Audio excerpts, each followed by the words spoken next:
कहानियाँ कहानियाँ सिर्फ सुनने के लिए नहीं होती। कुछ कहानियाँ होती हैं महसूस करने के लिए। सो हेडफोन्स लगा लीजिए, लाइट्स ऑफ कीजिए और खुद को तैयार कीजिए। मैं हूँ आप सबकी narrator Kaushiki Bhatt and welcome to the channel the horror by Kaushiki.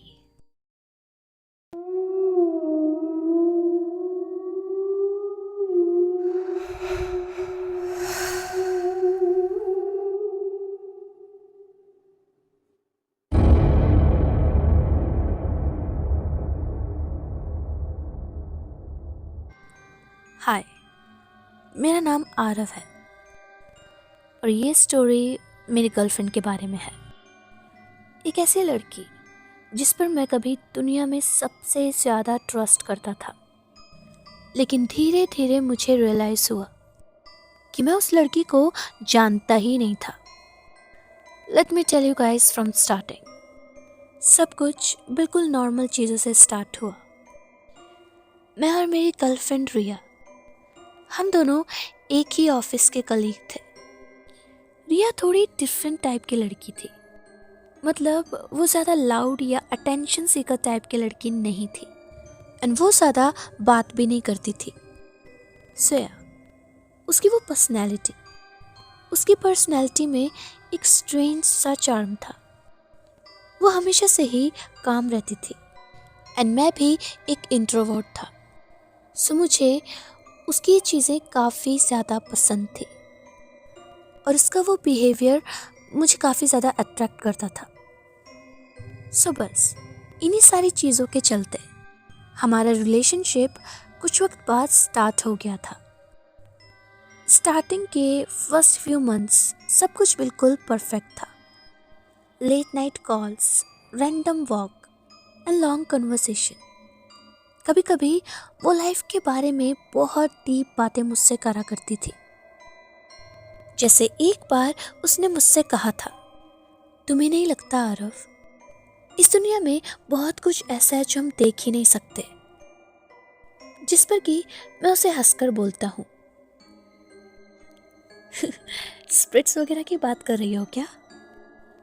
उसके बाद वो हल्की सी स्माइल कर कर चुप हो जाती है। उस वक्त मुझे लगा कि वो नॉर्मल फिलॉसफी टाइप बात कर रही होगी। सो बस वो चीज़ ऐसे ही टल गई एंड आफ्टर सम टाइम हमारे रिलेशनशिप को लगभग 6 महीने हो चुके थे and this was the time जब मैंने उसके अंदर चेंजेस नोटिस करना स्टार्ट कर दिया।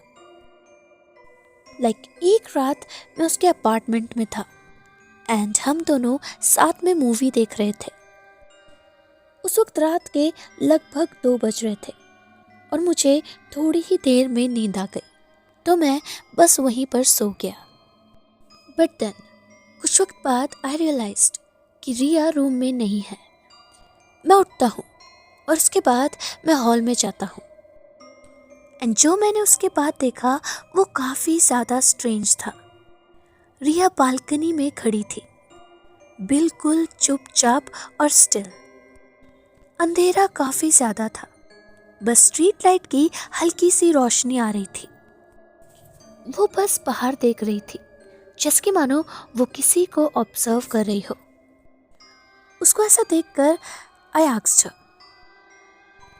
रिया, क्या हुआ, तुम यहाँ क्या कर रही हो? एंड वो अचानक से झटके से मेरी तरफ मुड़ती है, जैसे कि मानो वो किसी डीप थॉट से बाहर आई हो। एंड देन उसने मुझसे कहा, नथिंग, बस नींद नहीं आ रही थी तो मैं बालकनी में आ गई। एनीवेज चलो अंदर। उसकी वो आवाज़ काफ़ी ज़्यादा अजीब सी लग रही थी, लेकिन मैंने भी उस वक्त ज़्यादा नहीं सोचा। लेकिन देन उस रात के बाद चीज़ें अब और भी ज़्यादा वियर्ड होने लगी। कभी मैं रात में उठता तो वो फिर से मुझे बालकनी में ही खड़ी दिखती और कभी वो रूम की लाइट्स ऑफ कर कर फ्लोर पर अकेले बैठी रहती, जैसे कि मानो वो किसी चीज़ में डीपली खो रखी हो। और जब भी मैं उससे पूछता वो बस इतना बोलती, अरे वो मैं बस थोड़ा मेडिटेशन कर रही थी। उसकी ये बात सुनकर मुझे काफ़ी ज़्यादा अजीब लगता है। खैर, फिर एक दिन मैं रैंडमली उसके रूम में एक अजीब सी चीज़ को नोटिस करता हूँ। मैं जब उसके रूम में गया तो उसके रूम की एक टेबल के ऊपर मुझे कुछ ब्लैक कलर के थ्रेड्स दिखते हैं और उन्हीं के बगल में एक बहुत पुरानी सी बुक थी। उस बुक का कवर काफ़ी ज़्यादा वॉर्न आउट था और उस बुक में कुछ स्ट्रेंज से सिंबल बने हुए थे। एंड वो देखने के बाद मैंने उसको मजाक में बोला, ये क्या है, विच क्राफ्ट की बुक? और मेरा ऐसे बोलते ही वो एकदम से सीरियस हो गई और फिर उसने उस बुक को मेरे हाथ से छीन लिया और उसने उसके बाद एक बहुत ही कोल्ड टोन में मुझसे कहा, देखो, this was the first and last time जो तुमने मेरी चीज़ों को छुआ। नेक्स्ट टाइम से मेरी चीज़ों को टच मत करना, ठीक है आरव? उसका वो रिएक्शन कुछ ज़्यादा ही ओवर था। I mean, मैंने इतना भी कुछ नहीं किया था, लेकिन स्टिल मैंने सोचा थोड़ा प्राइवेसी ब्रेक हो गई होगी उसकी।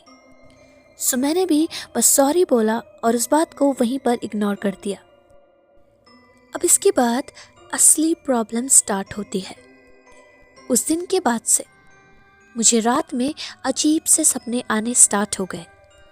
जैसे एक दिन मुझे सपना आया कि मैं बेड पर हूँ और एक स्ट्रेंज शैडो मेरे रूम के कॉर्नर में खड़ी है और वो शैडो मुझे ही घूर रही है और मेरा नाम एक अजीब सी टोन में पुकार रही है। एंड देन मैं झटके से उठ जाता हूँ और उस वक्त मेरा हार्ट लिटरली बहुत फास्ट बीट कर रहा होता है। ये एक्सपीरियंस करना बहुत ज़्यादा ही डरावना था। 1 या 2 बार होने तक मुझे लगा शायद कोइंसिडेंस होगा, लेकिन जब ये ऑलमोस्ट हर रात होने लगा तो मुझे सच में डर लगने लगा। लेकिन सबसे ज़्यादा वियर्ड बात तो ये थी कि मैं जब भी इस सब कुछ रिया से शेयर करता तो वो बस चुपचाप सुनती और बस उस बात को किसी न किसी रीज़न से टाल देती। ये सारी की सारी चीज़ें अब काफ़ी ज़्यादा अजीब हो गई थी। एंड देन एक दिन मैं उसके अपार्टमेंट में वीकेंड के दिन गया। उस वक्त वो वॉशरूम में थी और उसका एक बैग उसके बेड पर पड़ा था। एंड आई डोंट नो क्यों मुझे बस एक बहुत स्ट्रॉन्ग क्यूरियोसिटी फील हुई और क्यूरियोसिटी से ज़्यादा तो मैं बस जानना चाहता था कि ये सब चल क्या रहा है। एंड मैंने उस बैग को खोल दिया एंड उसके बाद मैंने जो कुछ भी फाइंड आउट किया वो देखने के बाद तो मेरे पैरों तले ज़मीन खिसक गई थी। मैंने उसमें देखा एक स्मॉल जार जिसके अंदर कुछ बाल थे, एक फोल्डेड पेपर जिसके अंदर बहुत बार मेरा नाम लिखा हुआ था और उसके बाद मेरी एक फ़ोटो और उस फोटो के अराउंड किसी रेडिंग से कुछ स्ट्रेंज से सिंबल बनाए गए थे। और इसके बाद उस मोमेंट में मैं समझ गया कि ये जो कुछ भी चल रहा है ये बिल्कुल भी नॉर्मल नहीं है।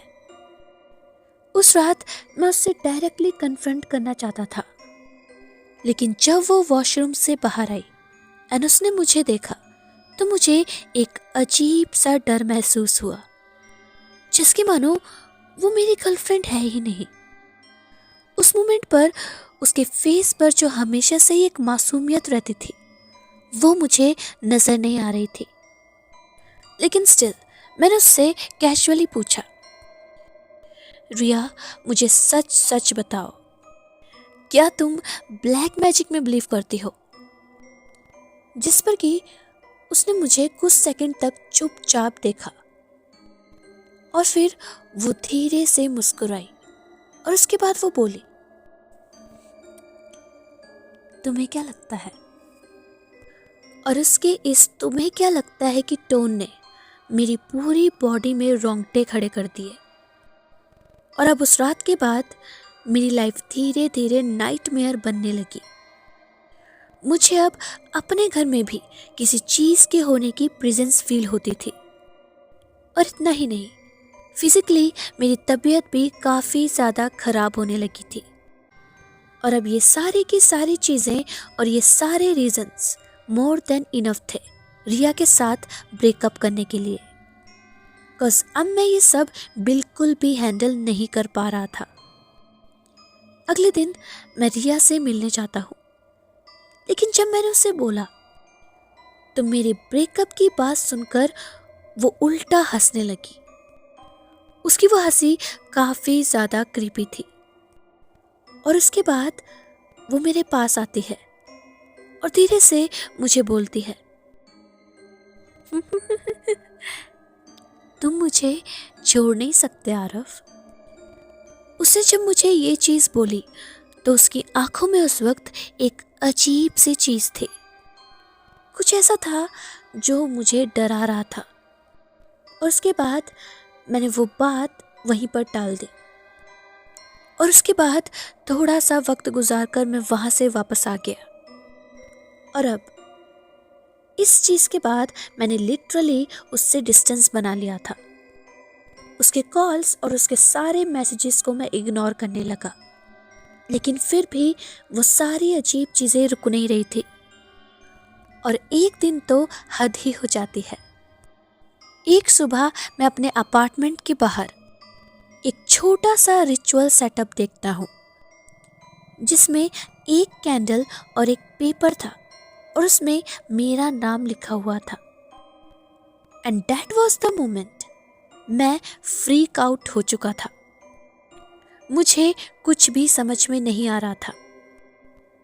एंड मैंने सीधा सीधा अपने बेस्ट फ्रेंड कबीर को कॉल किया और उसको स्टार्टिंग से एंड तक सब कुछ बता दिया। एंड देन मेरे दोस्त के सजेस्ट करने के बाद मैंने फाइनली उस सिटी को ही छोड़ दिया। And not even that city, मैंने अपना नंबर भी चेंज कर दिया। और उसके बाद मैंने एक न्यू जॉब ले ली। मैंने रिया को हर एक पॉसिबल जगह से ब्लॉक कर दिया। और उसके बाद फाइनली धीरे धीरे सब कुछ नॉर्मल होने लगा। मेरे वो बुरे सपने बंद हो गए और वो स्ट्रेंज फीलिंग जो मुझे आती थी वो भी अब बंद हो गई थी। सो कुछ इस तरह से मैं एक बहुत ही बुरे रिलेशनशिप से बाहर आया था। मैंने कभी सोचा भी नहीं था कि कोई मेरे साथ ऐसा कुछ भी कर सकता है। कभी कभी तो मैं सोचता हूँ कि अगर मुझे जल्दी पता नहीं चलता तो वो लड़की मेरे साथ क्या करती। एनीवेज, अगर तुमने ये स्टोरी मेरी पूरी सुनी है तो आखिर में मैं बस इतना ही कहूँगा कि किसी से इन्वॉल्व होने से पहले उसके बारे में पहले अच्छे से जान लीजिए, क्योंकि हम नहीं जानते कि हम जिसके साथ रह रहे हैं वो ब्लैक मैजिक में इन्वॉल्व है या नहीं। So guys, this was the story. I hope you like it. ऐसी और स्टोरीज के लिए इस चैनल को सब्सक्राइब करिए, लाइक करिए एंड शेयर ज़रूर करना। मिलते हैं नेक्स्ट स्टोरी के साथ। तब तक के लिए keep listening the horror by Kaushiki.